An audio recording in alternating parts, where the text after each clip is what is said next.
মাসের শেষে টাকা শেষ হয়ে যায়, এই দোষটি ভুল আজই বন্ধ করুন। আসসালামু আলাইকুম। আপনি কি কখনো ভেবেছেন এ মাসে টাকা জমাবো, কিন্তু মাস শেষ হওয়ার আগেই দেখলেন পকেট প্রায় খালি? বেতন বা আয় খারাপ নয়, তবুও টাকা কোথায় চলে যায় বুঝতেই পারেন না। আপনি একা নন, পৃথিবীর অনেক মানুষ একই সমস্যার মুখোমুখি হয়। এর কারণ বেশিরভাগ সময় কম আয় নয়, বরং কিছু ছোট ছোট আর্থিক ভুল।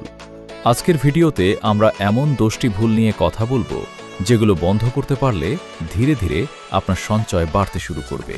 তাই ভিডিওটি শেষ পর্যন্ত দেখুন। ভুল নম্বর 1, হিসাব না রাখা।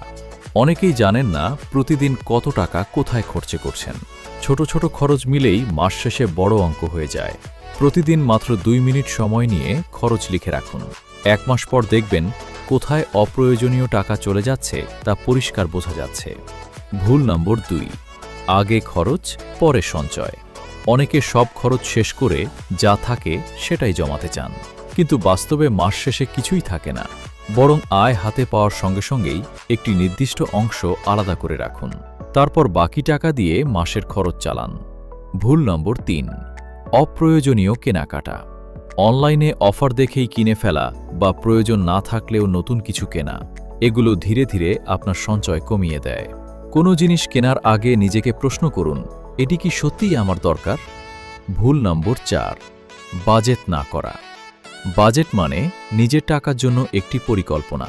খাবার, যাতায়াত, চিকিৎসা, পরিবার এবং সঞ্চয়ের জন্য আগে থেকেই সীমা ঠিক করে রাখুন, তাহলে অপ্রয়োজনীয় খরচ অনেক কমে যাবে। ভুল নম্বর 5, ঋণের ওপর বেশি নির্ভর করা। অপ্রয়োজনীয় কারণে ধার বা ঋণ নিলে পরে সেই টাকা শোধ করতেই অনেক কষ্ট হয়। চেষ্টা করুন খুব জরুরি প্রয়োজন ছাড়া ঋণ না নিতে। ভুল নম্বর 6, জরুরি তহবিল না রাখা। জীবনে হঠাৎ অসুস্থতা, দুর্ঘটনা বা অন্য কোনো জরুরি প্রয়োজন আসতেই পারে, তাই ধীরে